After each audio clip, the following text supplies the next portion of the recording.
Welcome, everyone, to our Economic Development and Marketing Committee meeting. As you heard, this meeting will be recorded. The Zoom application will notify you that this meeting is being recorded. Please press continue on the Zoom application to stay in the meeting. Use the raise your hand feature in Zoom when you would like to speak on an item, and also lower your hand when you're finished speaking. Please unmute yourself when called to speak and mute yourself when you are done speaking. If you're calling in by phone, identify yourself by name before speaking on an item. Press star 9 on your phone to raise and lower your hand. Press star 6 if you are participating by phone to unmute. So now I'd like to call this meeting to order and let the record show that Councilmember Gonzalez and I are here, and Vice Mayor Cox is absent. She's out of town. She's taking a vacation in the summer, like most people should do. So thank you all for being here and not taking a vacation. All right. So first we have consent calendar approval of the minutes from July 14th. Approve. I'll second. All in favor? Aye. Any comment on the minutes? I should have asked that first. Okay. Now we're going to go to public presentations. So do we have any member of the public that would like to make a presentation? Not yet for your actual event presentations. These are other presentations, other comments or questions. Do we have anyone? I see no one raising their hand. Okay.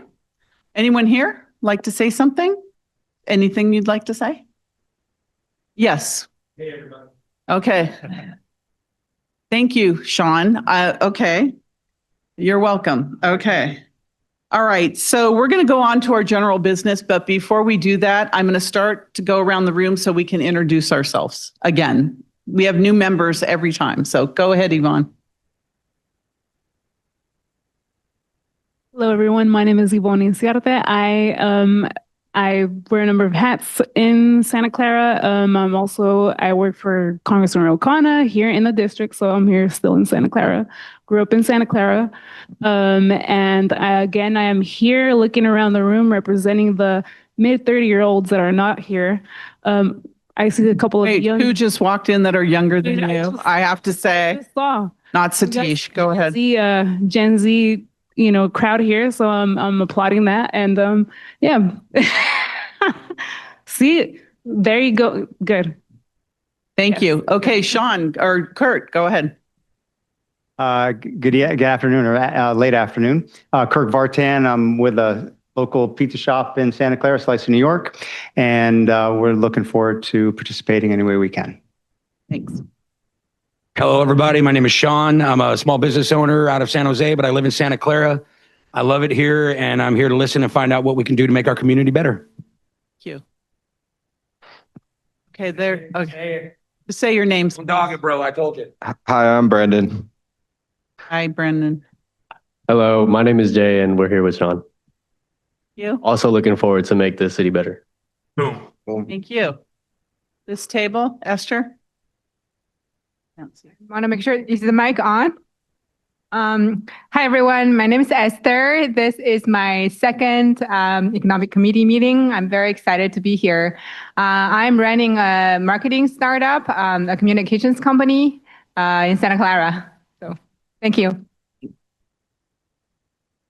This Satish Sani Chandra. I'm in California D1 district resident. And I'm a CADM elected delegate also. Glad to be here. Sunny. Hello, everyone. My name is Diana Ding. I'm the representing TV, Silicon Valley Community Media. We are the organizer of Silicon Valley Lunar New Year Together, an Asian American Stories video contest and award ceremony. I'm looking forward to work with everybody and to make our community better. Thank you. Oh, yeah. I have some souvenirs I'm going to show you. Yes. Oh, yeah. Oh, yeah, yeah. We'll do that after, Diana. Let's wait a minute. Let's go through the introductions first. Let's go this table.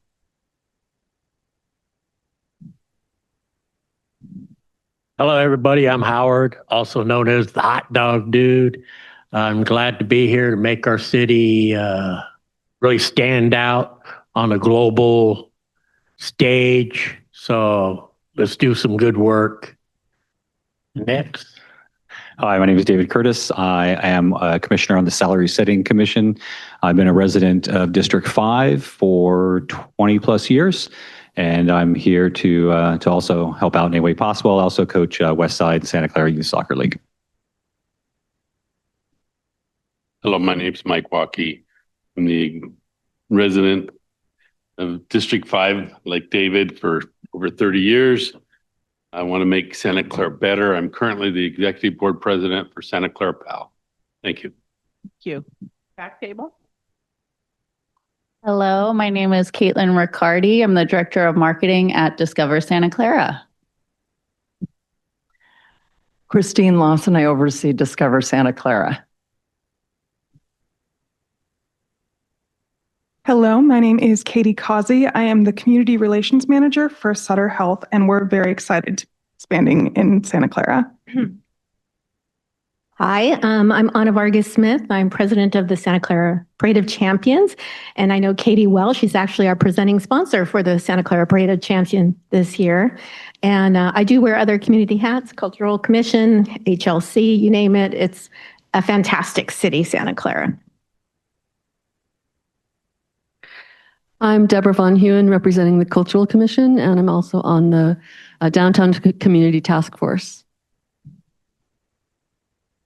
Patty Wong, city librarian, and I'm also a resident.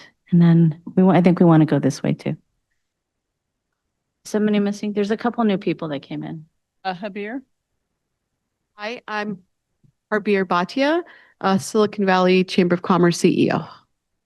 Thanks. And we're introducing ourselves. So yeah, as you walk in, you get to introduce yourself. Thank you. Hi, I'm Eamon Zamir with the O2 Micro. Thank you, Eamon. Yeah, go ahead, please. Hello, this is Ari Mirabidi. I'm also with Silicon Valley Chamber. Very good. Thank you. And then we'll start here.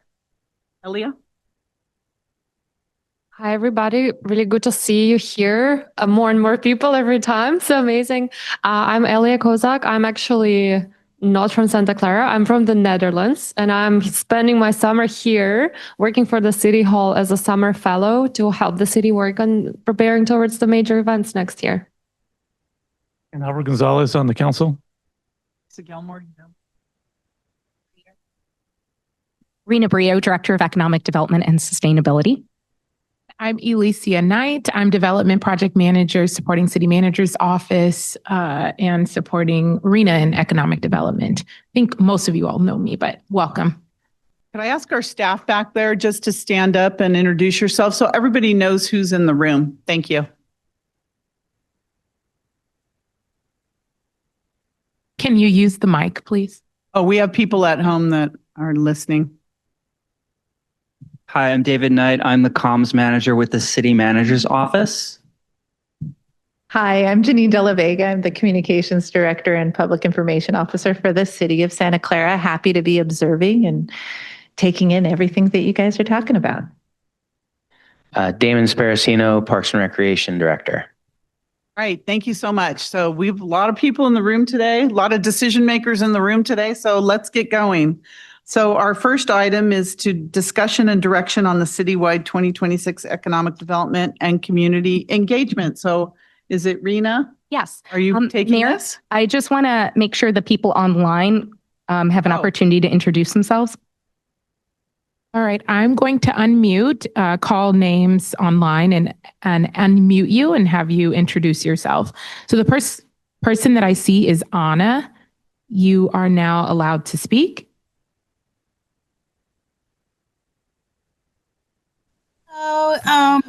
I just said Anna, but it's Kiana. And I actually work for a clinic in San Jose called Roots Community Health.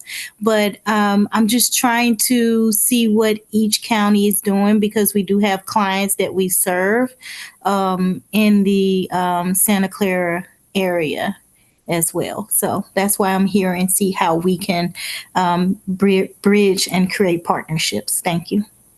Thank you. Thank you, Kiana. Emmy, you are now able to speak. Hello, this is Emmy. Can you hear me?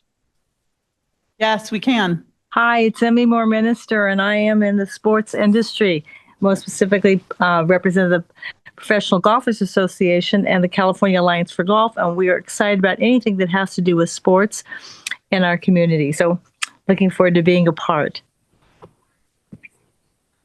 Thank you, Emmy. Debbie, you are now allowed to speak. Debbie Triforos, lifelong Santa Clara resident and member of the Library Board of Trustees.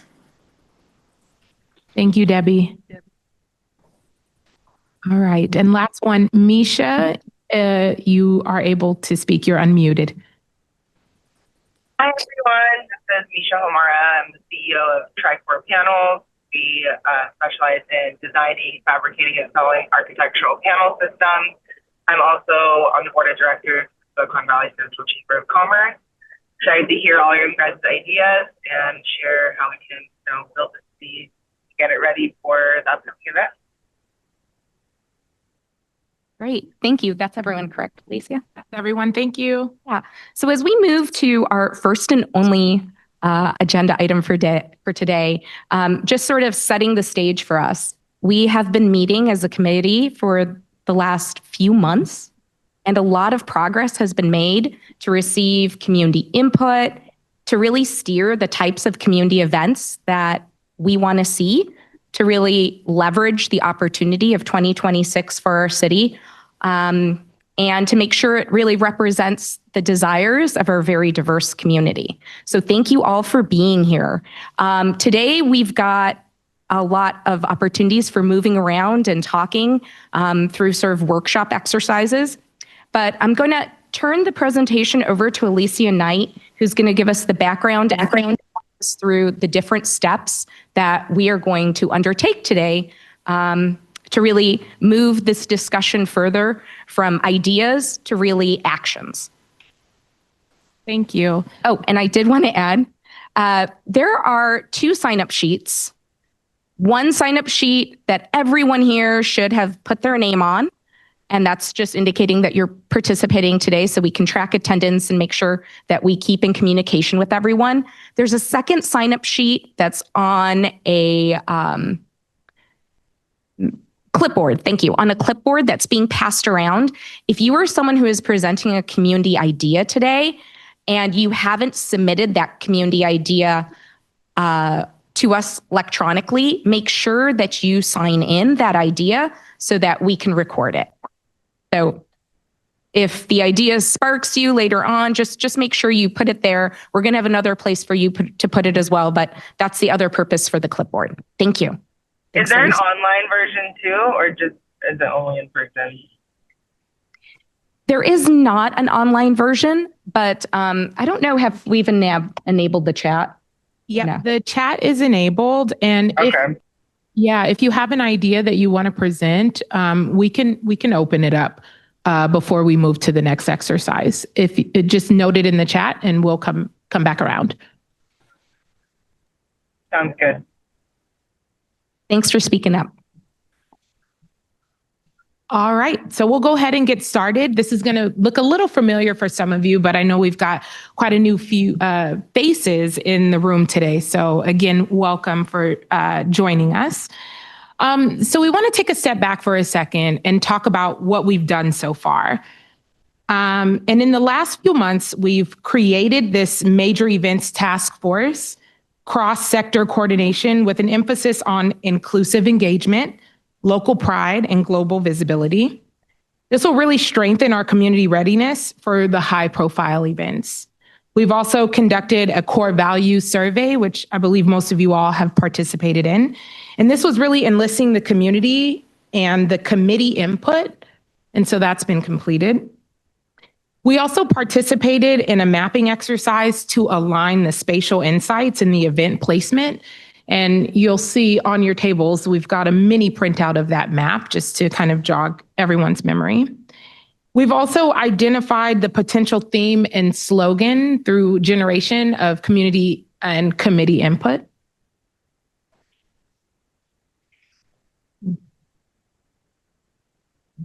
And so now we're here today. You'll see on our timeline the full execution through FIFA and Super Bowl. It includes all the exercises that we mentioned in the last slide, but more importantly, it highlights where we're at today. So the focus today will be on community proposals, the call to proposals, and really narrowing or prioritizing the community events. And although we're aware that event ideas will continue to surface through this process, it's important not only to look back at the progress, but also looking forward at the overall timeline for 2026, which is what you have here today.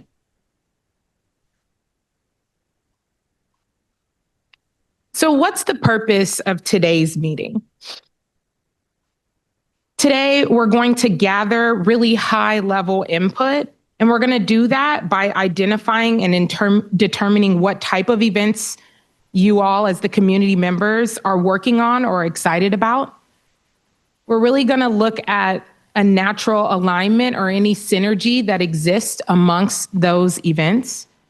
And then also looking at which ideas may warrant further staff consideration for funding, partnerships, and logistical support. Staff intends to take today's feedback and recommendations to inform the pursuit of the city-led events and partnerships. We will then evaluate the feasibility of the proposed ideas, which will include coordination with venues and partners, as well as an assessment of the resources required. So the agenda for today, and we're kind of flying through this quickly because we really want to hear from you all. So today we're going to just do a really quick look back on the event categorization framework that we identified and talked about at the last meeting. This is really going to help jog our memories on what options exist for the type of events that the city looks to host. We will then open the meeting to community presentations of the event ideas that are being considered. So that's specifically city-led, sponsor partner-led, and the broader community. And then once we've heard from the community with your proposals, we will open the event identification workshop with a gallery walk, which is going to be a dot exercise. You'll see the little small sheets that are posted around the room today. That's how we'll be conducting the gallery walk and the dot exercise. And for those who have proposals today that may not be represented on those sheets, that's okay. We're going to go ahead and add those to the sheets that fit into the categorization buckets, which we'll outline as well. And then lastly, as part of the dot exercise, we'll use the input from the dot exercise to provide and help inform our group discussions as we narrow and prioritize the events. And so that's some of the paperwork that you have on your, not desk, on your tables. All right, so stepping back, at the last meeting, we discussed the framework that staff is using to categorize the events to help identify where more clarity is needed. So that clarity could be funding, like identifying a funding source, an event lead, and size and scale. And really, to understand the size and scale, we've categorized or we've represented the events in 3 different categories: small, medium, and large. And we'd like you all to keep these in mind as we work through today's exercise and hear from the community proposals. This framework is going to be best applied in our group discussions. And I think just to run through these really quickly, the 3 different categories: city-led events are categorized as small and will be led and produced and have resources supported by the city by way of fundraising and other sources. It's also possible, I just want to note, that some of these events could also be current events. So could be potentially Parade of Champions or street dance. So events that we already historically hold that we're looking to enhance. And then sponsor partner events are categorized as medium because these events will really be led and funded by a partner. And again, the city may provide in-kind services like permit logistics and staff time. And then the last is the community-led, which are categorized as small but are extremely impactful because they engage all the districts and are organized by local groups, nonprofits, and individual community members. And the city will acknowledge and provide varying levels of coordination and support as available.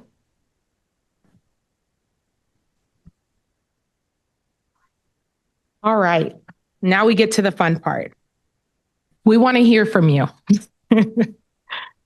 So there are a few sponsor partner ideas that have been submitted to us, or just event ideas in general that have been submitted to us ahead of time. And so we're just going to ask you, if you haven't already signed up to present today, I think Patty was holding the event sign up sheet. So if you can just sign up there, and we'll call on you. And then for those who have submitted, we will present on the screen as you are presenting your event idea to the community. All right, so we'll get started.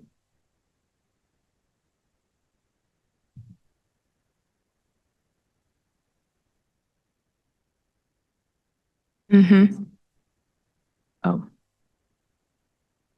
I think we have a hand raised, so I'm going to just go to Kiana before we get started. You are able to unmute yourself. You should be.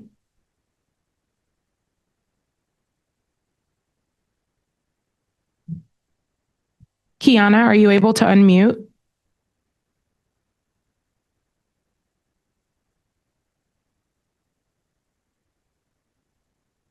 Okay. If not, are you able to type in the chat? Or maybe you have your hand raised, but okay, let's see.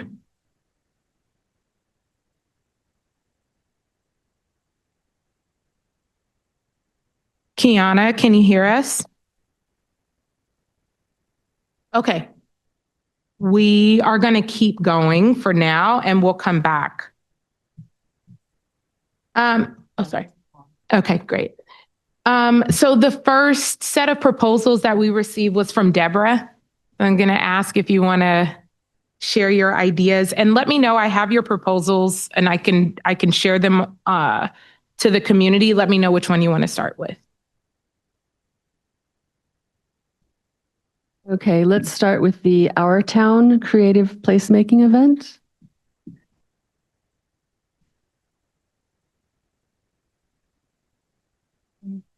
She's going to, yeah. The idea for this is an interactive all-day play, like a theater play, only outside, to distill grassroots research, interviews, and planning into a public presentation on the plans for the new Deborah, downtown. could you speak a little louder? Okay, for the new downtown on Franklin Street. It includes using prop storefronts and abandoned buildings to host pop-up businesses. The idea is, rather than hold a reenactment, which looks towards the past, do a pre-enactment looking towards the future and what the new downtown could be. So do you want me to go through all the details? Okay.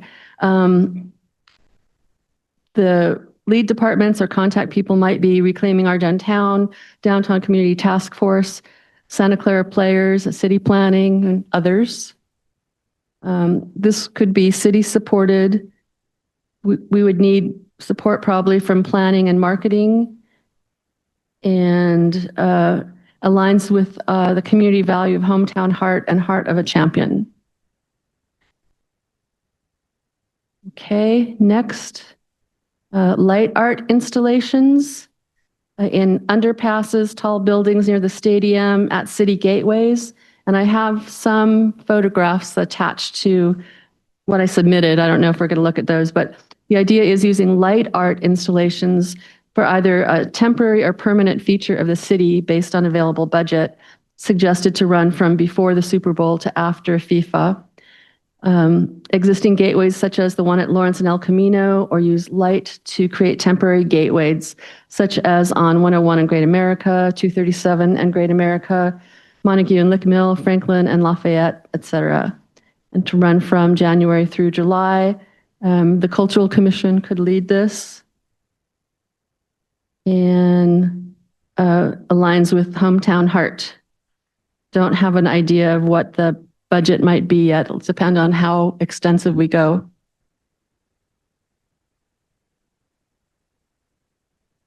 Next is Nebula Rider events. Oh, go ahead and show those pictures, some ideas of light art. Yeah, do you want to just walk us through what we're seeing on the screen? Okay. So the first ones I saw in Denver, it's a lighted walkway. So these are frames with lights inside just to make a pathway. And then I don't have any more, but the idea is to do something like searchlights, that meet over some of these gateways I talked about, or they could even be additional things such as,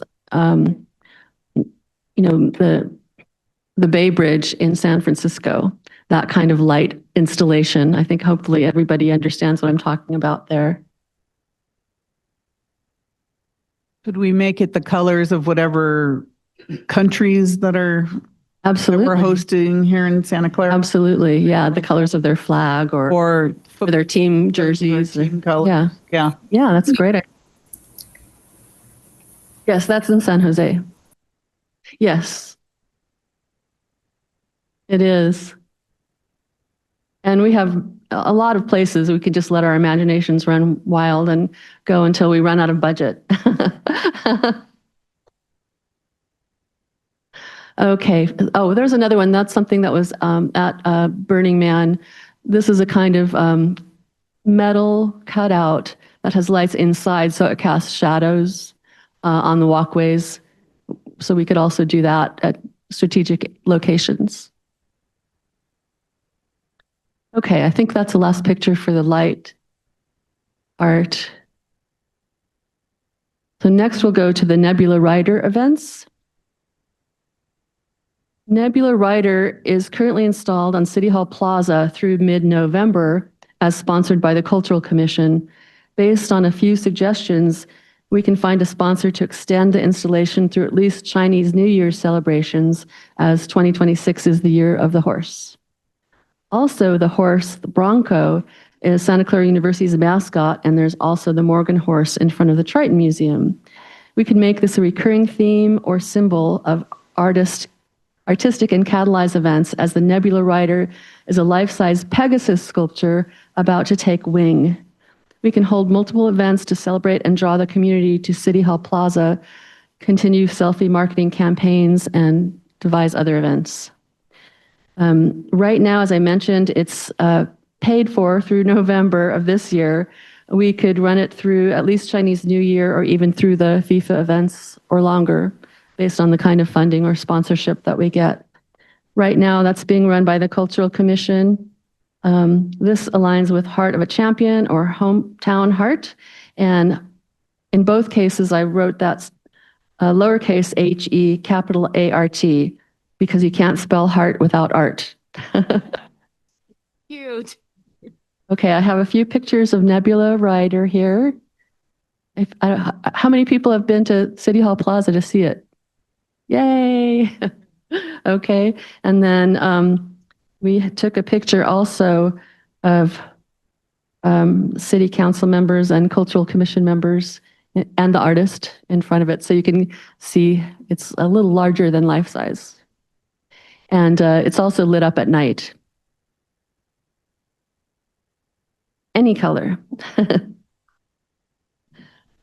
Okay, going on to the next one.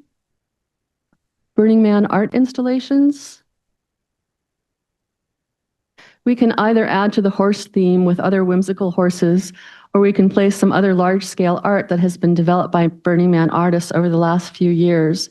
There are about 100 art pieces at Burning Man each year. Some of them have already been sold to buyers.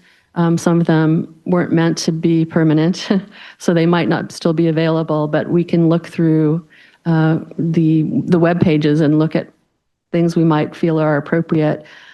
Proposed locations would be major gateways, transit hubs across from the stadium and other places on our map. They can be temporary or permanent based on funding and sponsorship.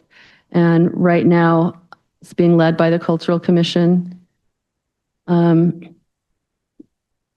The staffing needs and budget and all that is TBD based on again, how much sponsorship we get and what we can afford, as far as how long it can last there. And again, this is Hometown Heart on a world-class stage. So I have some pictures as well as links to those web pages, but there's one disco snail. That's cute. The next picture shows a horse that's being developed by a camp called Misfit Toys. So this is, you can see kind of the scale, how large this horse is. There's another one being sponsored out of India called the Phoenix of Odisha. And there's a whole mythology behind this. And then one more, I think one more. Yes, this one is a slide that's shaped like an infinity heart symbol. So you can, you can climb up. It's 23 feet tall. We'd have to think about making it safe for participants. And finally, there's the exquisite Animalus. This is 19 feet tall, and it has revolving layers. So as you turn each disc, you can create whimsical animals. And it's very interactive. It spins on human power. And okay, that's all I have, but it's just an example of the many, many types of fun, large-scale art that is available from Burning Man artists. Thank you so much for sharing that with us. Yeah. Oh, I have one more. Okay. Community mural. Some people might remember that in the 2019 street dance, we had a community muralist who had a 30-foot wide by 20-foot tall mural that the community was able to paint on. And he has continued to do that in places like San Francisco, Redwood City, Miami, Basel, all over the place. The idea is using that everyone can paint format will host community mural making events based on marketing themes like The Future Starts Here or Hometown Heart or whatever we decide. The proposed locations would be night markets, any downtown activation, gateway placemaking, etc. And we can have them as often as, again, as we have budget for. And that could also be led by primarily by the Cultural Commission. We may need some staff from Parks and Rec to help us with that, depending on location, and may need some street closures. So I have some pictures on that one too, on the street, or the murals. Do I have that one? I'm not sure if I have. I did send it to you. I sent you 5 of them, 5 proposals. See. Let's see, what's it called? Murals, just murals. I remember that at the street dance. Yeah. That was fun. Everybody got involved. I was trying to find my own picture of it. Yeah, so they're painted on canvas. Yeah. And either he can take that back to have somebody else repaint on it, or it can be placed in a permanent location, or he's developed a process to take high-res photographs and print it on vinyl, so it could be placed as a panel somewhere. Yeah.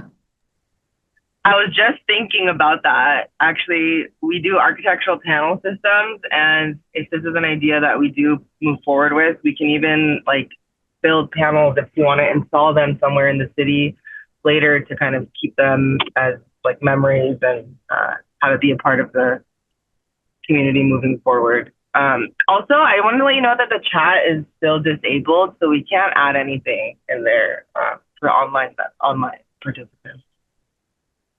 Thank you, Misha. We're working on it. Yep, we're working on it. Sorry about that. Thank you. All good. Before we move to the next proposal, want to open it up and see if there's any questions for Deborah, or if we want to add to any of the thoughts on her proposals. Oh, and the microphone. Anna, microphone. Pick up the microphone.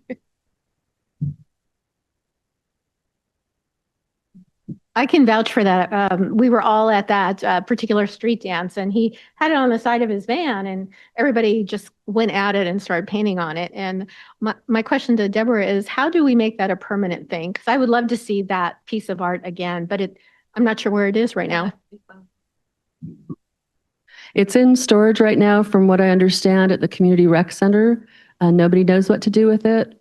At one point, we're going to try to hang it in the Kaiser lobby, but that hit some snags with lawyers.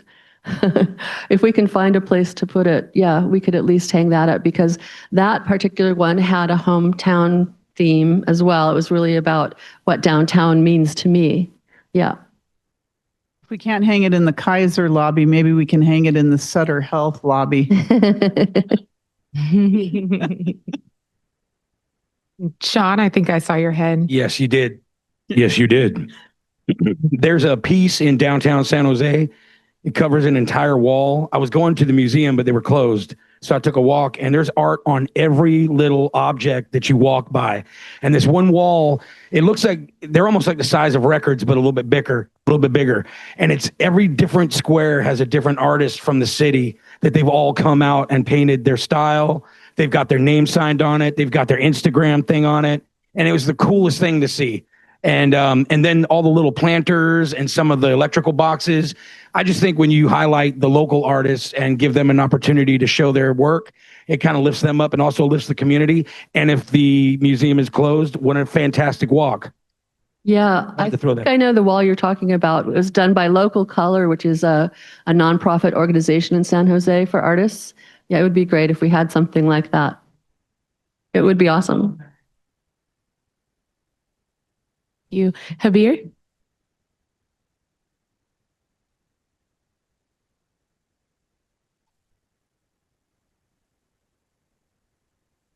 One of the ideas that I think, just to add on to, if we can, we were thinking about is to do things like that, but engaging the businesses to light up their businesses with certain colors. So we can then bring attention to the businesses while we also create a common theme along a certain pathway. So we can activate pathways without heavy burden on the city, and each business then gets to take the benefit from being, I don't want to say promoted, but being visible. First thing. And the second thing, I was there for that year because I was still on the Cultural Commission for that. One of the things I remember walking away with on that canvas, which everybody loved, was they wanted to take a piece of it back with them, right? And I wonder if there's a way for us to do something where we could have a photographer or somebody that kind of takes a snapshot, and it's got, the city of Santa Clara written on it, because it becomes in itself very memorable. And then people can have that as a, keepsake. So they get to still have that picture or the painting, and then they still have the Santa Clara logo on it. The third part to that was something you mentioned with San Jose. Yes, I'm sorry, I don't know your name. I apologize. Hi, Sean. I'm Herbier. I'm okay with that. Far from young, but okay. The other element was that a similar piece, if we could do it where it's rotating throughout the summer or the games, and then it gets to take in a moment in time, we take a photo of it, and in the similar way we do with the canvas, it becomes it could be the journey towards the games, and it could be an art piece in the future, whether it's housed here, and then you don't have, as the same problem, how do you house those artifacts once the event is gone? It becomes very difficult. But if we can memorialize them as a painting through a photographer, whoever, it could be the journey to the games that stays with us, and it doesn't require so much space afterwards. Thank you. Thank you, Habir. Can I just add, the good thing about temporary art is that the city doesn't have to make, long-term commitment or permanent commitment to the art, but also many of the artists are looking for a place to temporarily house things until they can find a permanent buyer. So this would be a kind of interim solution for both sides. Great, thank you. Did you have a comment? Yeah, not a comment, but idea. I think if you have inflatables, which are very popular during the Halloween, right? because our famous river mark within the Santa Clara River Mark, we have a huge kind of gatherings and a lot of people tend to come. So the idea would be look at if you have a logo, if you have certain kind of a concept, build up inflatables, and maybe we can put at some of the common places which would glow and which has much more, whatever we can use it, and maybe you can use all around until the event. So that's an idea I just wanted to float. Thank you. Thank you. Thank you for that. All right. We're going to move to Diana Ding, who I think has a proposal for us.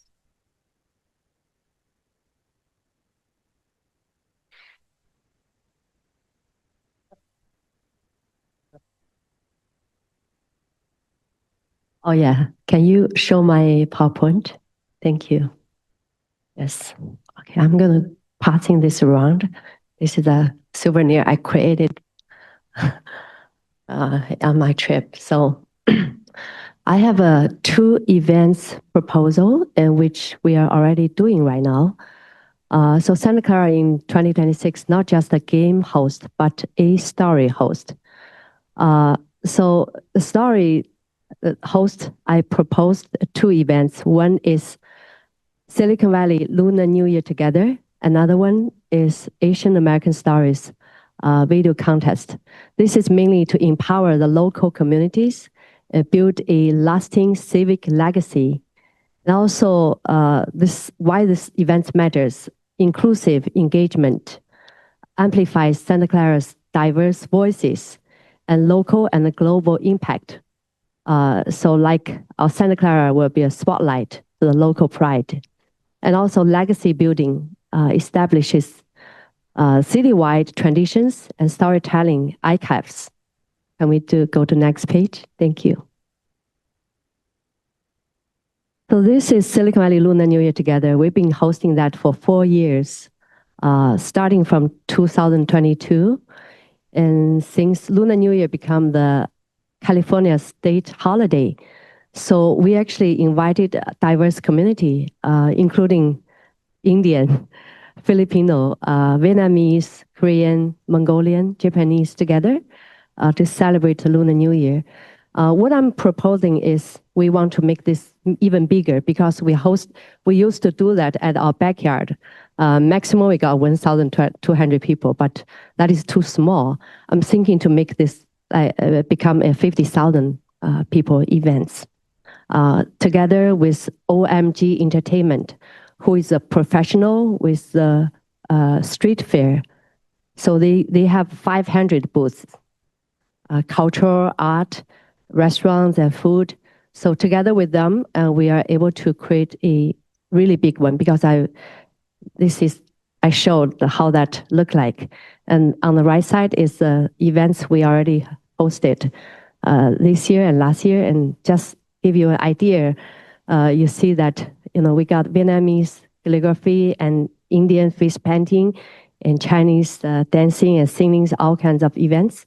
So what we need from our city is we need a location, maybe at downtown Santa Clara or any place with 1 to 2 streets.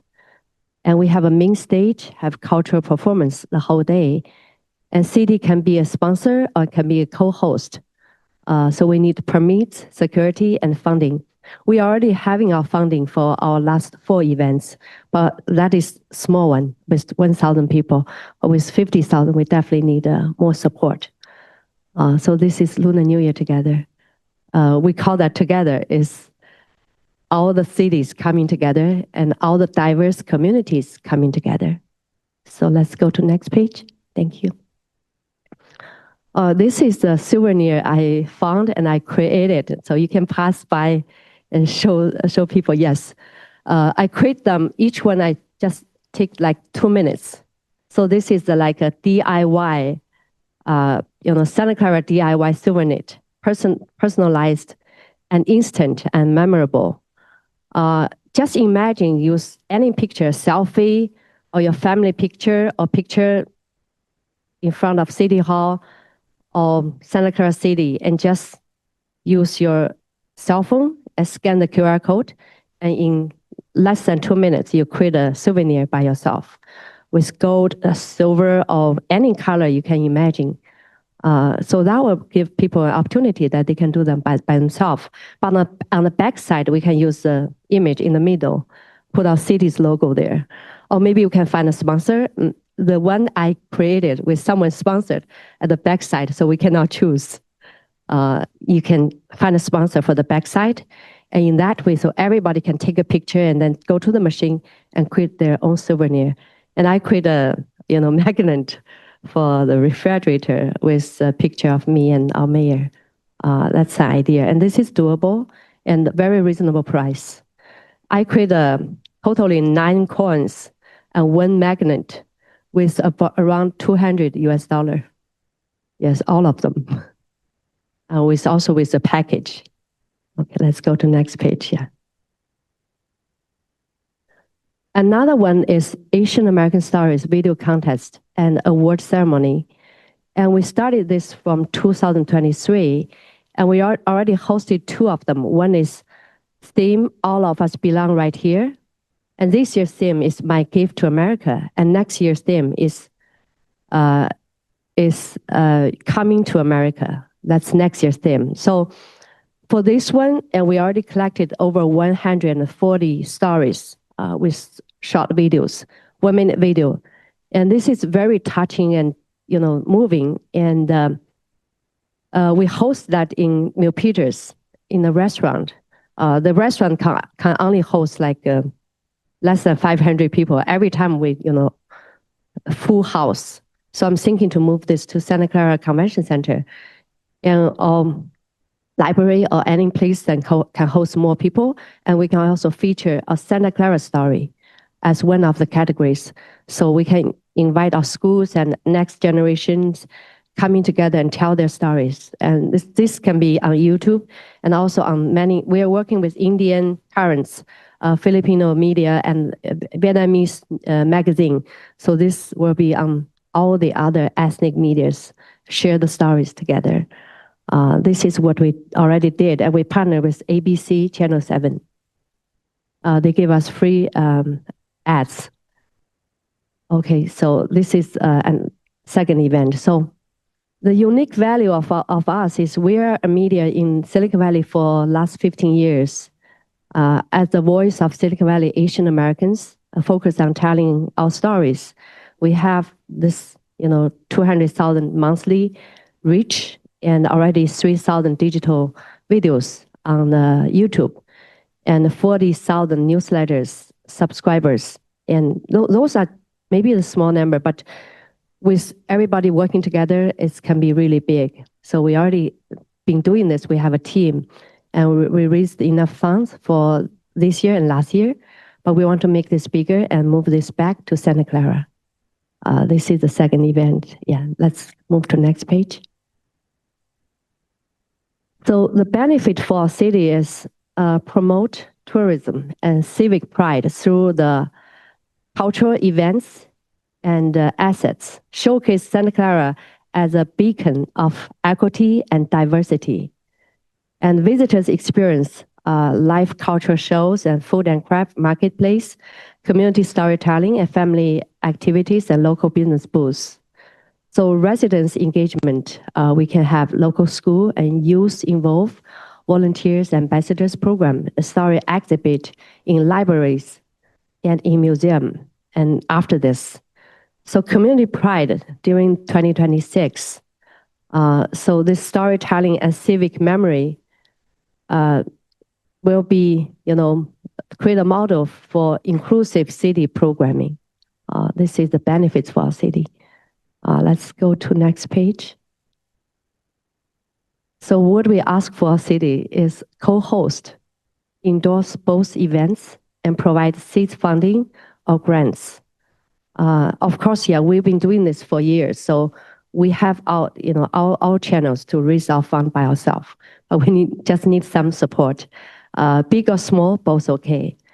And also we need to secure the public venue access, assist with logistics, permits, security, street closure, and also promote through city's channel. That's all we need. Thank you.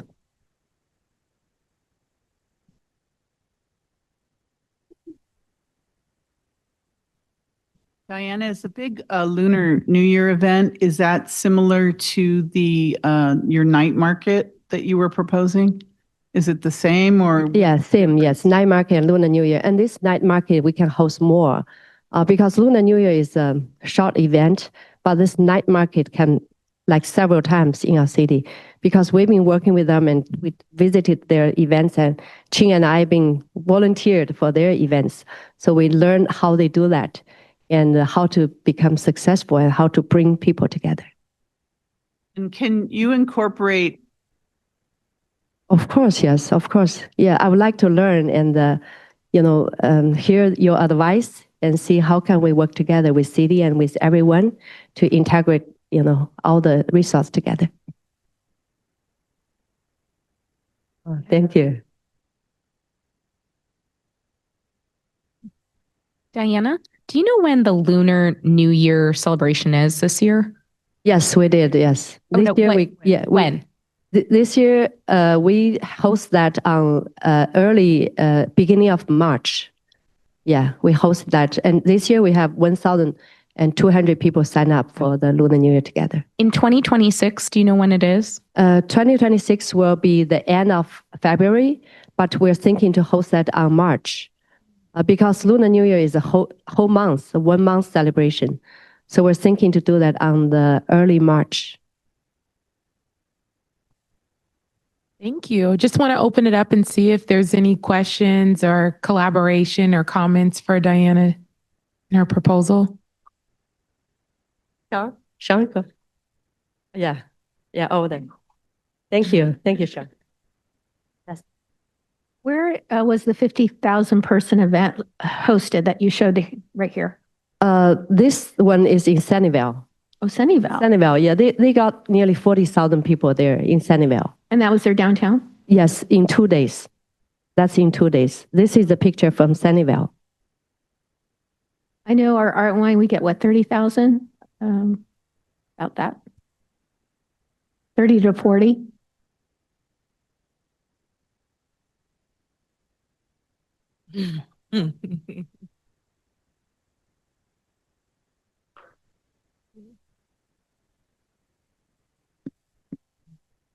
Thank you so much, Diana. This was incredible. Thank you. Thank you so much. Oh, Diana, sorry, I had a question, another one.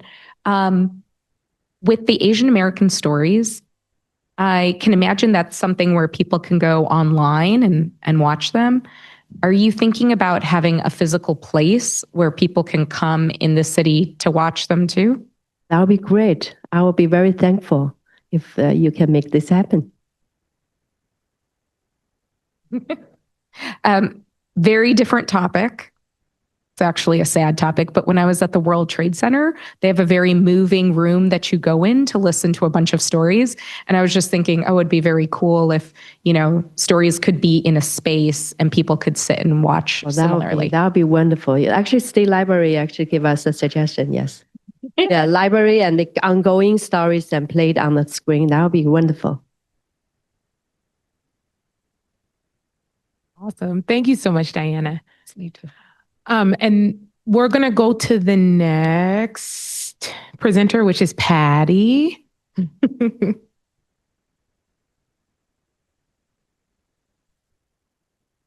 I don't have any show and tell up there, so I apologize for that. But in the next year, the library is thinking of bringing a series of authors that have written books about a strong amount of our sports community. That is, so for instance, Mark Purdy, who's a known sports columnist, has written a great book about the 49ers. So he's coming in November 20th. It's already booked. So we hope that actually probably every quarter, maybe every other month, we'll have another author book signing focused on sports. Bay FC has already come. We hope to have them come a number of times during the next year. I think one of the things that we also hope to do is focus on the San Jose earthquakes too. I do think that there's opportunities for us to host watch parties in between the FIFA games. So not the ones that are here, right? But the ones in LA that are happening in between. We have cable access in each of our libraries, and actually that's what that's set up for, is for us to host things like that for the public. If there isn't any licensing things, we'll have to talk about what that looks like. But I believe if we have a certain amount of people or lower than that amount of people, we're okay. I think the other thing that I know that the mayor's very interested in is when Super Bowl 50 was here, we did have a STEM program. We called it STEM Bowl. It happened in January. It was very wet that day. So we would hope not to do it in January and do it more in the spring. If we got support from NVIDIA and a number of the other tech companies, we'd love to have it elsewhere. Javon has talked to me a little bit about it, and he suggested that if we can't do it at NVIDIA or somewhere like that, we could think about the convention center. So more people could come. And the focus would be on science, technology, engineering, and math having to do with sports. And there's a lot to that. So there's robotics, there's engineering, there's math, there's art, there's all kinds of things that we could kind of, when we hosted this last time 10 years ago, we had about 8,500 to 10,000 people. That's an average size for our Comic-Con, and we are still going to do Comic-Con in 26. So there'll be two ends of that. So there'll be in spring, there'll be whatever we call it. We do have the domain for STEM Central, so maybe we'll call it that. But we'll also planning on doing Comic-Con as well. The entire summer reading theme is going to be about sports. So if you're invested in our summer program next year, that's all you're going to see. Sports. So it's just our way of kind of leaning in, and it's for adults, teens, and kids, just to get them excited about it and being prideful, right, of our community. Because the other thing that you probably have heard, the library is partnering with Anna and a number of other people to put together a list and links to sports celebrities who have called Santa Clara home. It's a lot longer than you think. So, and we're going to be using some of that information to help support you in whatever you'd like to do. I know Anna is profiling that at the parade. So anyway, those are a few of the things that we're doing.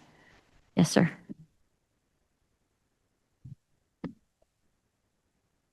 Oh, we need it for people online. Okay. So my name is Frank. I'm an author. I'm here, Santa Clara resident. I collaborate with some professional athletes, Ricky Waters. We just had an event about a month ago at Books Incorporated. So he really addresses the kids. He has a children's book. So if you'd like to have me coordinate with Ricky Waters and his wife, Katerina, I could do that. Yep. Good job, buddy.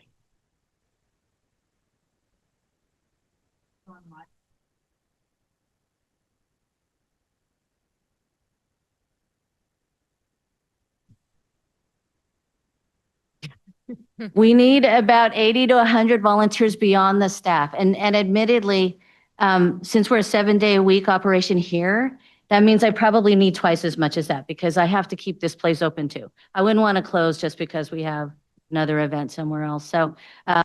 So, I'll be calling on all of you to help. It's gonna be fun though. It's gonna be fun.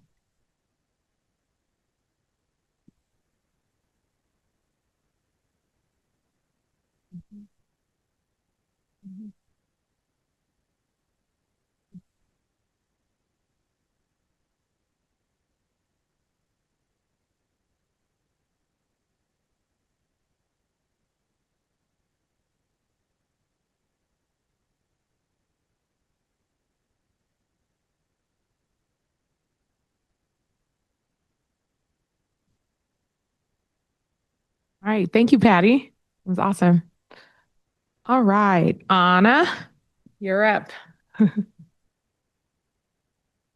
Did you? Okay. Give me 1 second. I like all the pictures,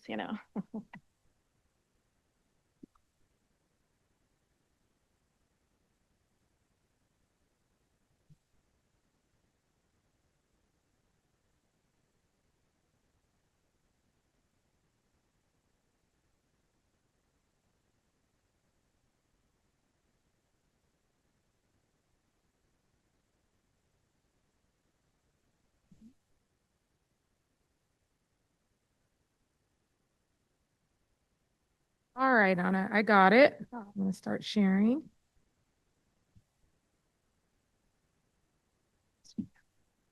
Hopefully everyone in the room has been to the Parade of Champions. Raise your hand if you haven't. I want to know who you are. You're going to be there this year. So save that date, October 4th, 2025. It's an all-day event. This year's theme is called Game On, obviously. We are kicking off a huge year. We're 3 months before the Super Bowl, actually, so it's kind of like the perfect event that showcases what's ahead of us. Next slide. Pretty much all day, 8 a.m. is like meet the grand marshals and take pictures with the community, and that money goes to the veterans, which is part of our mission, our charitable mission, followed by opening ceremonies with the mayor, and there'll be a few other elected officials this year, including Senator Wahab has already confirmed. After that, 11 o'clock is the big step off for the parade. It's usually about 2,000 people in the parade. Mostly there's marching bands, so of course that increases the number. And then after the, for this year, we had a great idea we've been working on for a couple months, which is adding more sports to the parade. A lot of folks don't know that the Santa Clara has a huge, long lineage of sports legends and Olympians. In fact, we have like 77 Olympians. 40 of which are swimmers, 24 which are aquamaids, and then various sports. So there's a lot to be proud about in our community, and the parade is going to showcase that this year. Usually we have about 15,000 people show up for the parade, and it's multi-activational areas on the parade. They're obviously the staging where the parade is all starts, the end stage. Then there's the main event. We have judges who we get from NorCal Band Association, and we have a contest that has prize money for the youth, mostly marching bands, drill teams, floats, community-made floats, and performances. In fact, our Santa Clara Elite usually wins that contest. So it's a pretty fun a slice of DNA is what I've been told of Santa Clara. So if you're interested in what Santa Clara is all about, if you go to the parade, you'll probably see what we're all about. Next slide. And of course, our presenter this year is Sutter Health. They're opening a location right there in the downtown by the Old Quad neighborhood. So we're pretty excited about them moving into town right there by the university. It's kind of perfect. The sports fan zone is the new concept that we're adding to it. The farmers market will be moved, and in its place will be a sports fan zone. The idea is we've already invited most of the teams. I'm still working on Warriors and Valkyries and Santa Clara University because there's a lot of sports legends there. But so far, the 49ers are interested. The Earthquakes are ready to set up. AFC is all in. And so the Sharks we're talking to right now. So it looks really promising that we'll get all the teams in this zone. There's a lot of space there for them to spread out with all their inflatables and performance, bringing the mascots. We really want it to be almost carnival-like. And there's going to be games and swag to give away and prizes. And there'll be a stage there, just like street dance. So it'll be across Jackson Street. DJ McCullough is usually our DJ for our event, so he'll be doing both events, plus a partner will help him out there, and he knows how to pump up the crowd. They'll be in the program, the sports teams can highlight Santa Clara, throw out factoids, just really engage. And of course, with Patty, we've been working on this mini museum that's going to be in the sports zone, and that'll include sports legends and images. We've got a couple interns working on the images, little mini bios. And in fact, one intern proposed like a mini Olympian podium. So you can take a picture with some of the Olympians. It's a very cute idea. So there'll be a couple booths there showcasing that. And Patty's team is working really hard in digging up all of that. Going back to 1920, in fact. Hopefully we get university involved because they go back to the 1920s as being one of the first universities to attend back then in the rugby category. So there's a lot of history there at the university. And those are the teams so far. There'll also be, it's family friendly. We definitely want a kids zone there, and just making memories for future generations is the goal. Next slide. These are just images of past parades. You can see the floats, an old Santa Clara High School Panther that no longer exists. I had to put it in there. That's my alumni there. Spirit of 45, they celebrate our veterans. Because our mission was originally, for those who don't know, our history. We were founded in 1945 to welcome home the World War II veterans. They're our heroes. And obviously, since then, it's evolved to just about a lot of things we're celebrating in the parade, so including sports. So it's very colorful, and people really put their best foot forward, as you can see, all the outfits and the dancing and the performing and the giant balloons from Pennsylvania we bring in and the cool floats that they make. Next slide. Just more images. Our program, I went over, 8 a.m. is like the Breakfast of Champions of the Veterans. 9 a.m. we're going to have a community village as well, about 60 vendor spots. So we definitely want to fill the spots, and that could be anything from artisans to, especially our nonprofits. That's part of our charitable mission. The library is there, the bookmobile is there. We've got people who sell honey, you name it, the police department, the fire department, giving out little fire department hats. It's all very fun and family oriented. It's so exciting to see how everybody engages with their community. And then, of course, 10 a.m., Mayor speaks and City Council, Susan Ellenberg, and others. And then 11 o'clock parade. And then after the parade, we're back at the sports zone. The sports zone is going all day. It's sort of the place for entertainment. We took out the street dance because we really wanted something more engaging than dancing for our event. And then it ends at 5. Next slide. And for generations, it's just been the one event that everybody can bond over, that if there's any differences, they get put aside. Suddenly you're talking to your neighbor that you never see at the parade. It's just a great way for all businesses and tech and students. Everyone in the community is kind of represented, and we welcome all. I did mention that we do, as part of our charitable initiative, 5,750 that we put into the contest, and it mostly goes towards the marching bands, the kids, the ones who really put a lot into the effort of participating. We're grateful to the City of Santa Clara because they always broadcast our parade on Channel 15 every year for months and twice a week. So that really connects with the residents. They love watching that, recapturing the memories.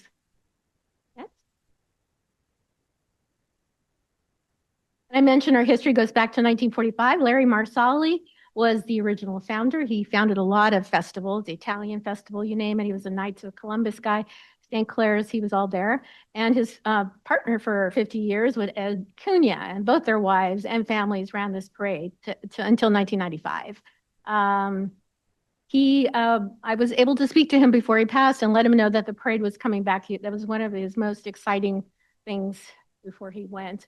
In 2019, thanks to the City Council, the Mayor, everybody believed in the parade, who remembered the parade and helped us bring it back by covering city services. So that's what makes it successful. The rest of the money, we raise funds to cover the cost of it and also do our charitable work.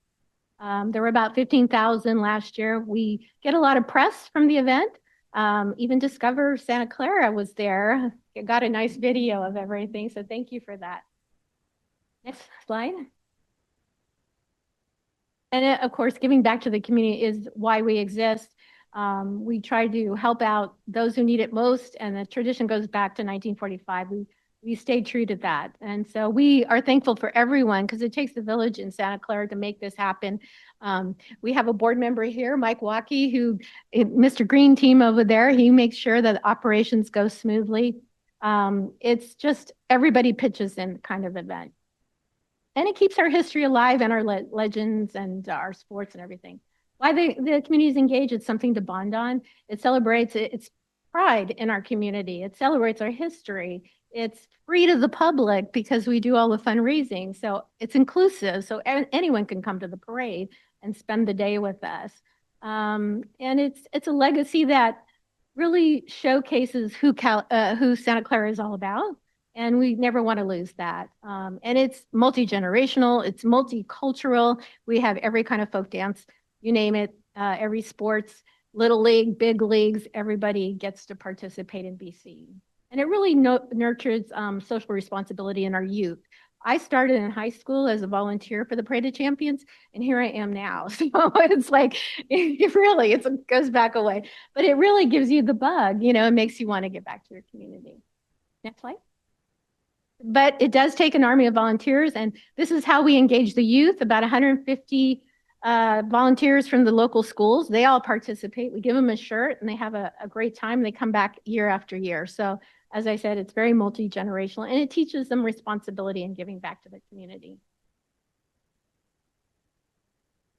The community village is where we showcase a lot of the businesses, a lot of our nonprofits, and it's where you can do one-on-one and get to know who's there. It's a very popular destination. There are food trucks there. So now we have 2 activation zones. It's the community village and the sports zone. So if you can't find what you want in the community village, you just walk to Jackson Street, and there's all your sports memorabilia and everything that you want to do with your family. Next slide. And that's our parade route. It starts down by Booker Middle School, used to be the old Santa Clara High School, and it goes down Monroe and turns on Harrison, lands right there at Washington Street, where Sutter Health will be located in the future. So it's kind of neat that that's where the parade ends. The location is in North. The Wells Fargo is that where? All that construction, I was told was here. No? Well, the main. Yes, the main. Yeah. As you can see, Crazy George is a regular at our parade almost every single year. So he loves our parade. And any questions about how this represents Santa Clara, or what else we could add to it? I've heard some great ideas here. I would like to see more art at the parade, maybe. Yeah, let's talk about that. And more storytelling at the parade, yes. If anybody here wants a booth, let me know. I'll look it up for you. A little honor there to Larry Marsali. He's the founder. He is no longer with us. He passed in 2019. Yes.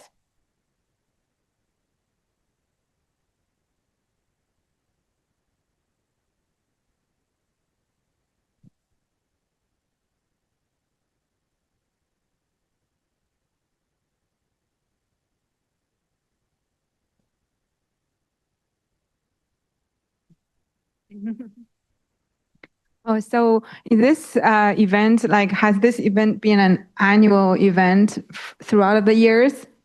So I'm curious because I received the email that it talks about we are specifically looking for community engagement events, pointing to the Super Bowl and World Cup. So I've been particularly interested in how the upcoming events are sort of shaping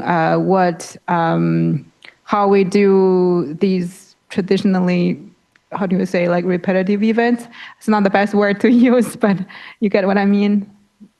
Yeah, so I wonder, are we gonna do, will this event be done very differently this coming October because of the World Cup and Super Bowl next year? Like, will there be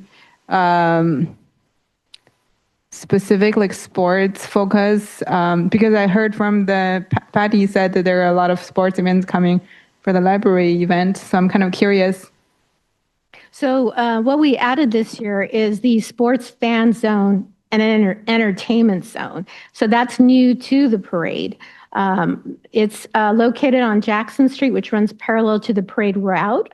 What we're talking to all the teams in the Bay Area, and so far, they're all excited about having this specific zone for sports. It's something it fits them well. So that area will have booths. We're also going to incorporate the youth sports groups as well, because there are future sports teams. And hopefully we'll get a connection with Santa Clara U as well. And so we definitely want to represent sports in a big way this year. In fact, our theme is called Game On. Was there questions on how you could participate more in the sports section, or for you? Yeah, I'm just sort of learning how everything we do leads to marketing and promotion for the World Cup and Super Bowl coming next year. I feel like if there are special events coming up next year, I feel that maybe we should everything we do, and maybe we should do something different to promote that and generate some excitement that is different from what has happened in the past. Something that's very like special or unique. So that, I mean, that's something that kind of that's thought on my mind. I mean, I haven't attended these events, but they look fantastic and look really, really fun. I would be happy to check it out if I have the time. I think she has a good point as far as what is a comprehensive marketing strategy to make sure all these events are attended and market them maybe in a different way than what we have been. For us, it's been very grassroots. You know, we just reach out to everyone in the community and ask for participation, for sponsorship, for attendance, for volunteers. I mean, it's very grassroots. But for something at this level, that's a great question. How do we, increase our game here, make it better? So I have another question. Is it okay if I ask? This event is not particularly located? How do I say this? Within like Santa Clara City, right? It's more like for the Bay Area, or it's located where it was originally founded, which is in the downtown Santa Clara, over by the university. Oh, okay. Yeah, those. So it is sort of like a Santa Clara local special program, tradition. It's not like not every city has it, right? No, it's a very unique concept. It's the only one. No. Yes. Yeah. Right. Thank you. Yeah, I think to add on to Esther's point, will there be a way to all these people that you're going to have at the parade and in the sport fan zone to make sure you're further directing them right to the World Cup and to the Super Bowl? So I want to step in and say, I think that's what we're all here discussing. So I'll take us back to the last meeting that we had a couple weeks ago where we were looking at theme and slogan, right? And so the point and purpose of that exercise was to really work through a community-led theme and slogan that would be the through line for the events that the city is supporting. And then also supporting within the community as well. So we have taken that information that we went through at the last workshop, and we're combing through that data and working with a consulting agency as well to help us really shore that theme up. And then we'll work through and put out almost like a guidelines, right, for marketing and promotion once we've nailed that down. So we're getting there. I think we made that first step in the last workshop. And now we're looking to really hone in on the event ideas, and then we'll come back. We'll step back to the marketing. Also, sorry, really quick, I want to also share that Anna's been working with the city team on getting some support in terms of really trying to garner support from the regional sports teams, right, that she had listed on the slides. And so she's working with that. I think also we've been trying to get someone from Bay Area Host Committee as a representative to come and attend this meeting as well to really help garner that support. And so Anna's been doing a lot of on the ground work to try to get that done. And then I also heard you mention SCU. And so I also want to share that we do have a rep from SCU that's now a stakeholder for the committee. And they weren't able to be here today, unfortunately, but she is the athletic director for SCU, and she'll be sitting with us in the next couple of meetings that we have. So I think we're all synergizing together, and it's really good just to hear the events that are out there. And I'm seeing the ideation happen and cross collaboration across different organizations and small businesses alike. And that's how we're kind of garnering and creating these events that are going to gear us up and lead us towards 2026. So hopefully that kind of answers the questions. All right. I want to say something about the parade. I've been to the parade every year, been to the parade many, many years. But I notice after the parade, a lot of people leave because you've had the dance and the Franklin Street engaged and everything, but people leave. My only concern is you're going to have Franklin Street engaged with nonprofits and all the booths there. But then the sports theme is going to be all the way on the other side of Franklin Mall on Jackson Street. There's going to be a big, gap between. So there has to be something that brings it all together. And it has to be pretty quick right after the parade, so people just don't leave. Because I've noticed that later in previous years, the street dance would start later, but people would just go home. And very few people or other people would come just for the street dance. So there has to be a way to coordinate all of it so that it becomes one big event, just not parade, everybody goes home and then, oh, I didn't even know this sports section was over here. It's got to connect somehow. That's just my 2 cents. I'm getting in the weeds. I'm sorry. Go ahead. If everybody leaves after the parade, could you make the parade like the finale? Do the what? You know, you make the parade the last part of the event so that after the parade, everybody goes home and it feels natural, right? That makes sense? Yeah. So everybody comes for all the events. Everybody sticks around, make the parade the big finale. In the past, we had what we called festival days. So we had a carnival and a parade and there was something going on all day long. But here, sometimes now there's a big break in between. So we have to have things going on the whole day to engage Yvonne? So now the ideas are coming in. So I'm hearing the different events and proposals here. And a lot of them are pretty stationary, right? It's like the idea is, how do we get everyone to come to these areas? I'm thinking, what if we do something similar to Viva Calle, where we have a route, we get people active. You don't have to run, you can walk with your pet, ride the bikes, but then have it through neighborhoods that don't necessarily talk to each other. We have the most engaging districts where it's uptown and then you have downtown. So let's get some route going through, say, let's go on El Camino, go to Scott Boulevard where that neighborhood is not engaged and you have a lot of new Hispanic demographics coming up. You have an Arteagas there, and I know the owner, just saying.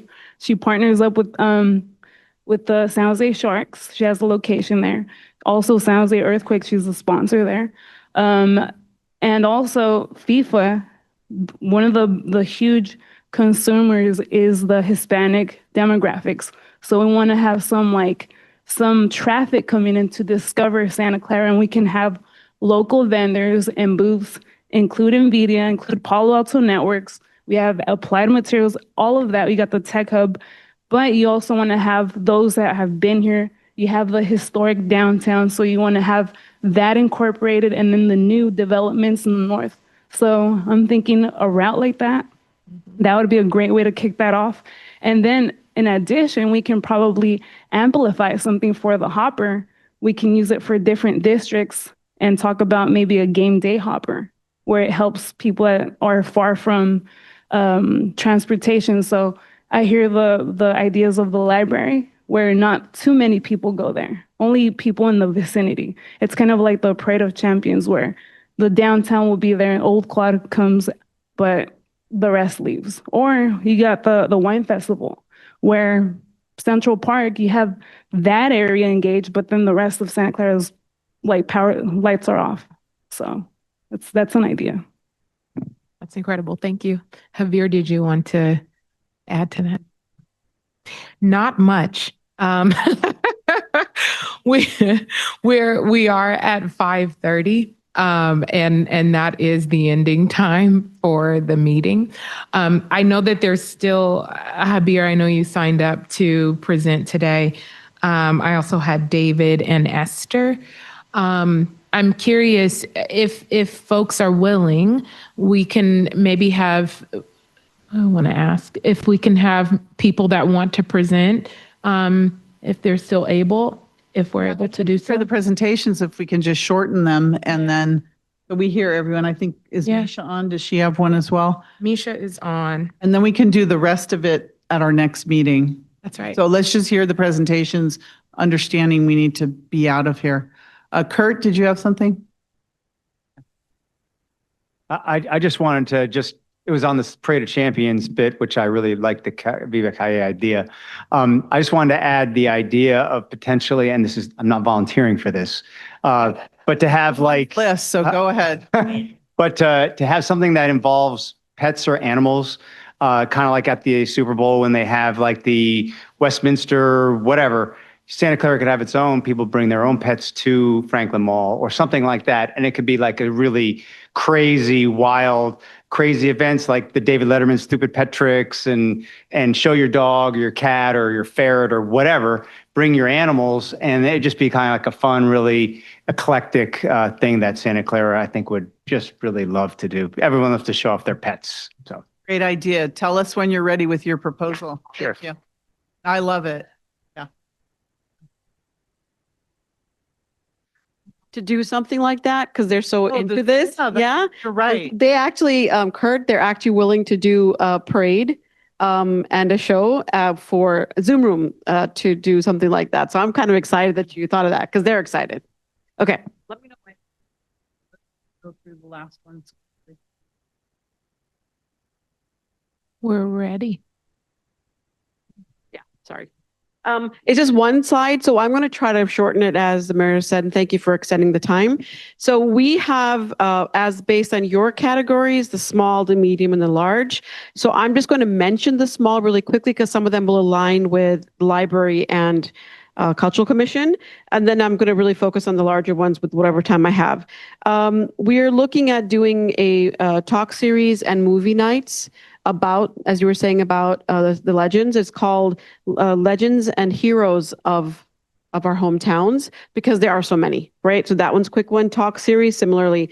The ones that are bigger ones, I'm just going to bring those up because we have a kind of a large list. The one you see behind me is, if you could just kind of shrink that a little bit, we want to highlight Santa Clara because everybody, I was in Fort Worth at a conference and everybody's talking about the games. And I'm like, no, it's not San Francisco, it's Santa Clara. So we want to make sure that the front of that cover says Santa Clara on it, okay? So this is going to be the guide to the games, and this will be showcasing all the things that are happening in Santa Clara, but other cities as well, because if we're to compete with San Francisco, and I'm not hating on San Francisco, I'm just saying that we have to show collective programming for people to stay down here.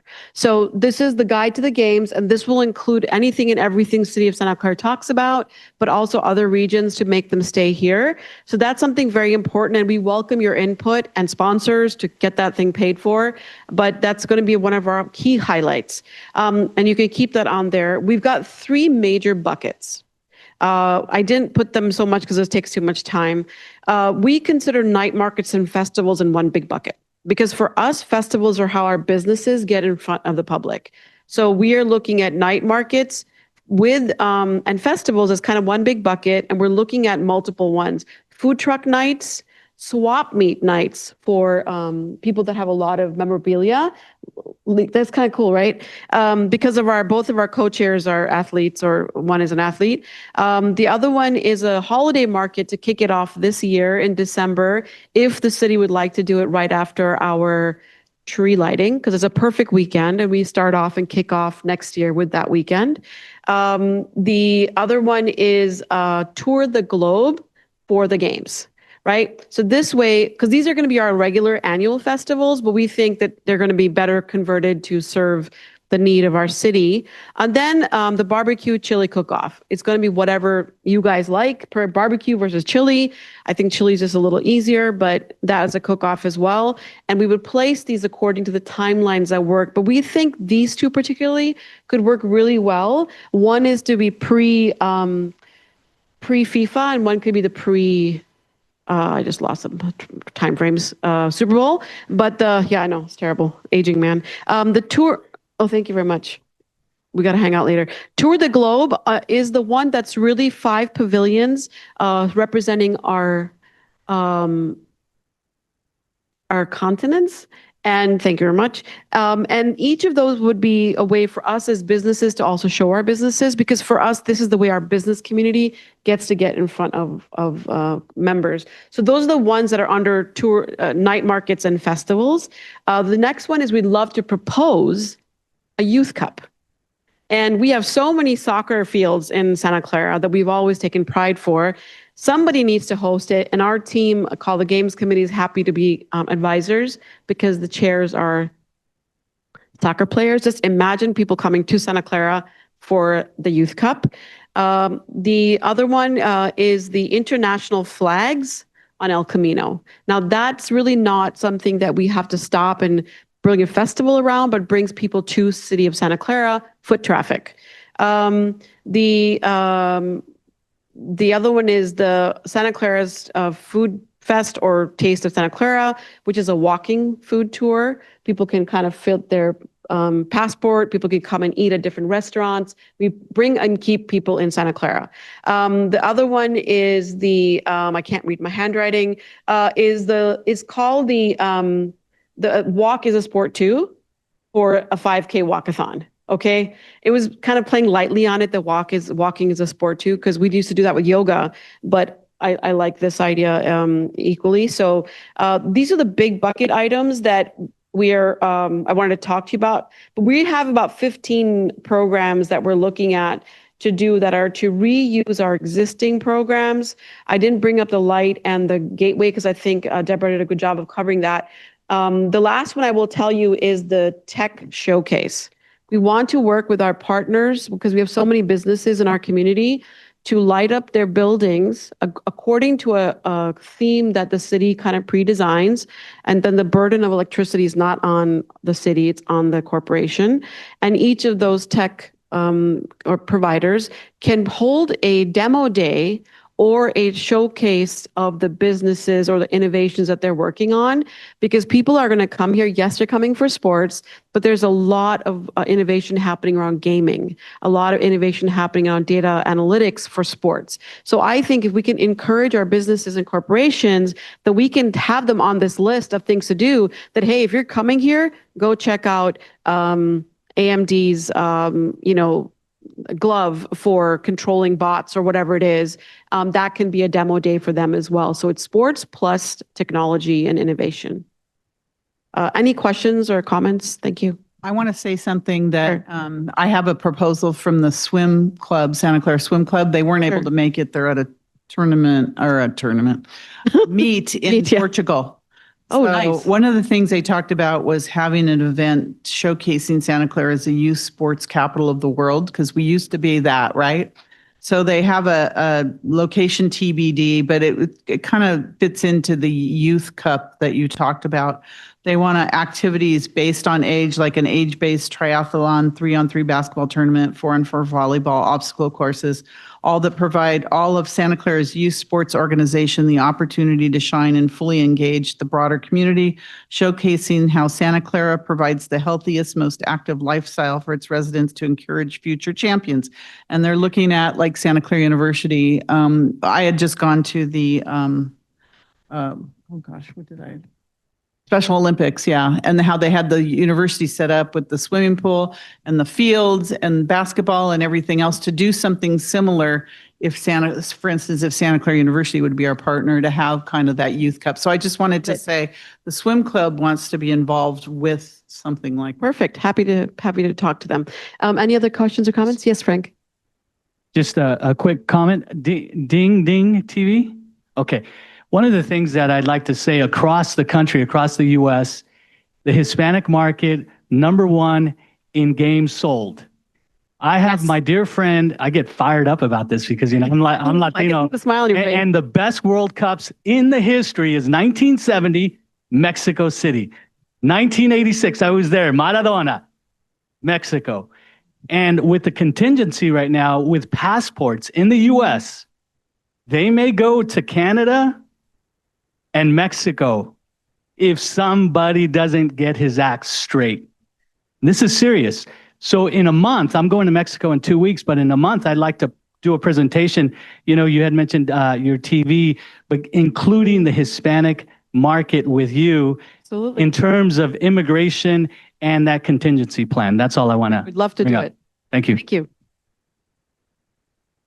Yeah, go ahead. And then we have. I got one comment. I think something that can help give some marketing to this is if we get a streamer to show this, because that's popular with the Gen Z generation. So if we get a streamer, maybe an athlete it could be someone from Santa Clara University or born here, like a artist like Saweetie, she was born here in Santa Clara. If we were to get someone local and they can stream this experience, I think that it would get more attention on Santa Clara. I would love that because, sorry, Mayor, I had one thing, I apologize, last thing. We wanted to do a youth campaign that, for children to talk about what it means, sports means to them, to be the children of Santa Clara, to say, inviting them to Santa Clara for the games. And influencers, of course, are included in that. So I'm done. I'll be real quick. So I saw this young lady who had created a little step that you can walk on and it generates energy. And she had them in front of a building in New York. And I thought that's awesome with walking and creating the energy. So you could work that into something to make it free energy and all that. And then we're Silicon Valley. So. All right. I'm going to jump to online really quick. And so Misha, you've now been promoted and you should be unmuted. Let me know if you're not able to speak. Perfect. Can you guys hear me? We can. Yay. Awesome. Thanks for helping establish that. These are all really great ideas. I love what I'm hearing. And I think there's a lot of awesome things that we can do together. Something that I want to bring to our attention is I think we should have some sort of like music festival that attracts the, younger crowd to attend. I know our average age is 34, right? In Santa Clara, if I'm not mistaken, but I feel like sometimes we don't see the youth coming out. So I thought it would be cool to do something similar to like what San Jose has been doing with a lot of the music festivals that they've been having, and also similar to San Francisco.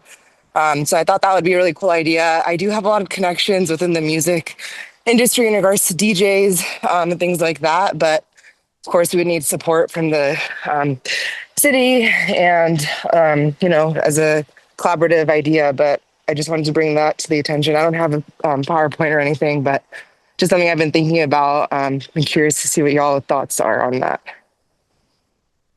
Thank you, Misha. I know I've talked about this with you. That is something we absolutely need to do. Music is a big part of what we're going to be doing. Last time we had 2 major concerts in Santa Clara before Super Bowl 50. So you're talking about a DJ, correct? Yeah, I think like a block party. So imagine like a daytime event, right? Where there's going to be food vendors, different pop-ups can come, also have a DJ, can be promoting all the events for FIFA and World Cup at these, music festivals. Maybe even we can do some sorts of raffles to our other events that we're hosting. And also I wanted to share with the parade, something that I had thought of is maybe we do a raffle like at the end that encourages folks to move over to the sports village and all that after. So it kind of keeps them like reeled in of, okay, there's something that they could be a part of that's bigger after. So just something I was thinking of too, but I wasn't able to unmute myself at that time. Thank you. Any questions on Misha? Yeah, Sean. All right, I don't mean to jump in. So I own a rehearsal studio for bands. They all practice in San Jose. And I've been working for the Sofa Street Fair. If you don't know it, it's a big music event in the middle of San Jose in the Sofa District that's south of First Avenue. They've got 5 indoor stages, 5 outdoor stages. I have a big event happening August 30th at the studio, 20 bands, alternating stages, all kinds of food vendors. I've got, it's just an incredible idea. And if there's anything I can do to make that happen, I'm your guy. So I'm in with all the bands and I've got a huge roster. So I think that's a brilliant idea and I'm all for it. Just wanted to add that. Thanks, Sean. Yes, go ahead. Oh no, I was just saying thanks, Sean. I appreciate that, and I think we can definitely make something happen. I have this idea, but definitely need the support, budget, and all that. San Jose Fools, they've been helping a lot with hosting a lot of the San Jose events. I reached out to them. They said they're also open to helping, but they would need some sort of budget to be working with. So if we have some sort of budget on that, I'm happy to loop them in as well. But yeah, once we have that all figured out and a date and all that, can loop in some of the artists and things like that. It's very short, but like you said, EDM is very popular among people our age, but we have to go to SF to really get to events like that. And sometimes exactly. We've been having events at Civic Center and in like the parks, and like there was one right by City Hall that was really cool. But I think if Santa Clara were to have an EDM event, it would attract a lot of younger people. I agree, 100%.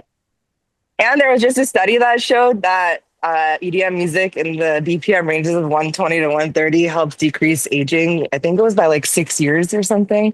But just another fun fact of why it would help. First of all, let's not forget raves were started by my generation. So some of us do listen to BPM on a daily basis, EDM as well. San Jose did Stevie Aoki. I'm sure some of you guys know who Stevie Aoki is.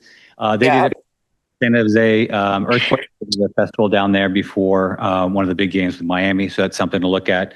The other thing I want to say real quick, I keep seeing Silicon Valley up there, and we really want to see Santa Clara. So you don't have it now, but a couple of times today, 2 people put Silicon Valley up there. I think it's great to put Silicon Valley lower and have Santa Clara be the big theme and the big draw, because we're fighting against San Jose and Los Gatos and other areas, Palo Alto. So that's just one of the things I just want to say really quick. So I agree, bring in other people, and you'll get some old farts out there dancing too, but you'll have a lot of young people there as well. So. And regarding music towards just within the city, there's also a lot of bands from Hispanic and Latino people who I think that we could showcase at this music thing. It's a lot of very underground people, but bandas and corridos, it's all up now. A lot of people are trying to listen to this stuff. I think it would be cool if we could coordinate maybe and just highlight more Hispanic heritage with those songs. And also, again, a lot of Asian people, which is, I know it's a lot of people who are, speaking as an Asian person, it's a lot of people who are really into EDM. So I think those 2 things could really, you could benefit from that. Definitely. It would bring a lot of community together. Yeah, and I think the way that I'm like envisioning this, if anyone's ever been to the Midway in San Francisco and they do block parties, they have a few stages, and it's all day, right? So you can have like different genres, different stages, and have your headliners more towards the end. But I think it could bring in a lot of different variety of people, give local businesses opportunities to showcase who they are, what they do with the pop-ups and the food vendors, and we'll also probably need help setting all this up so we can get the local construction community involved. And I think it'll be good for the whole community. Hey, we have from the young all the way up. We should all come together. Thank you. We have some more quick. Okay, all right. Yeah, we're going to go really quickly just to be considerate of everyone's time. I think David had a presentation. Yeah. So it's not a presentation. It was actually from Robert. He's the Santa Clara News Online founder of Wrestling for Charity. One of the things he talked about that he hasn't heard, but Lucha Libre company is a 501c. So what he was saying to get other people in, and you can get George Kittle because George Kittle is into wrestling. So with the mask, exactly. So if you did something like that, that might be another avenue to get younger and different diversity coming as well. So I don't have more information, but Robert said he'd help out in any way. It's probably about $2,500, but it's a nonprofit, and you can easily do it across the street from my house in those ugly freaking parking lot on Benton and Lafayette. So there's plenty of space there, and it's not used. So, all right. Thank you for sharing that. And last was Esther. Hi, everyone. I will try to be very brief. I just have this idea of helping, to promote the upcoming big events. I'm very marketing minded and also very international minded.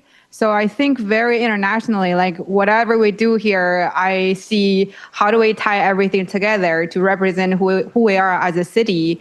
Locally and internationally. For example, we have so many events. I'm thinking, do we say we have a vibrant city or community?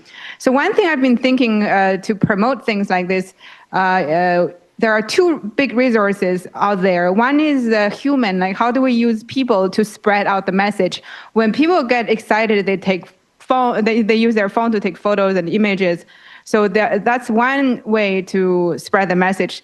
And then the second way is use technology. For example, these days there are apps you can tailor and customize the design using message apps to communicate with a community that speaks multiple languages. The message app can can help us to communicate with the community. So in order to leverage these two big resources for disseminating information, I think a talk show, like a public talk show facing people, an audience with at different ages, like I mean, in Silicon Valley, people are very busy making money. There are a lot of, corporate people. But if we can get their attention to get them excited and or bring their family and say, come out to watch a show and learn what's happening in our city and especially sports, it's whatever cultural background or religion you have, but sports is a very, unifying thing. So I think a talk show would kind of help to bring the crowd, and then we can use the crowd they will become our messengers to promote the upcoming events. They will also help to generate local excitement as well as a global online presence for the events here.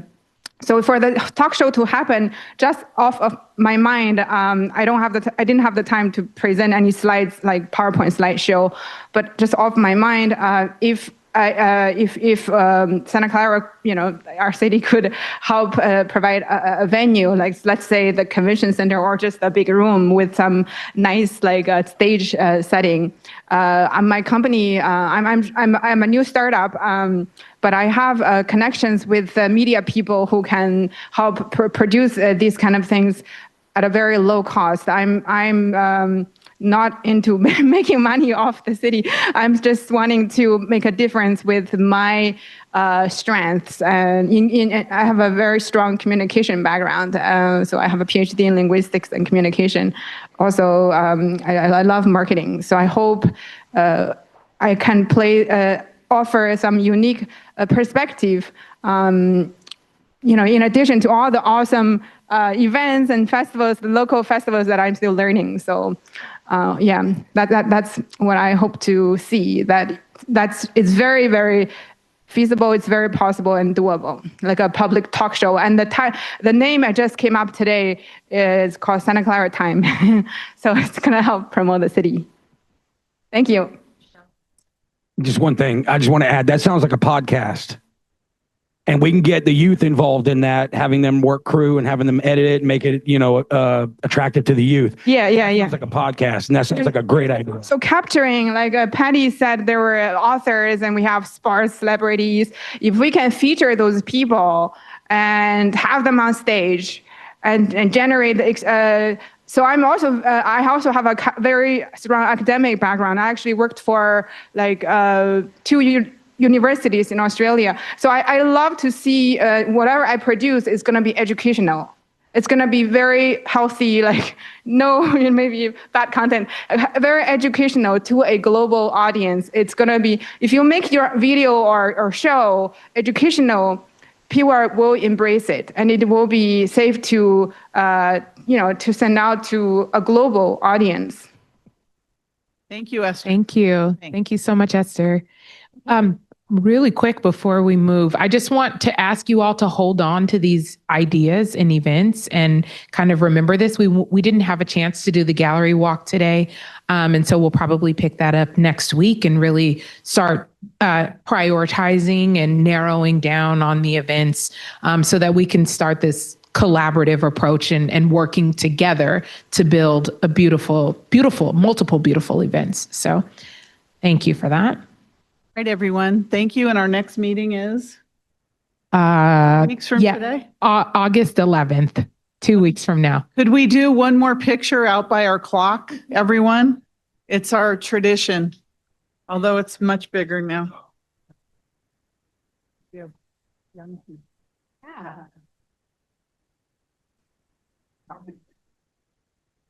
Little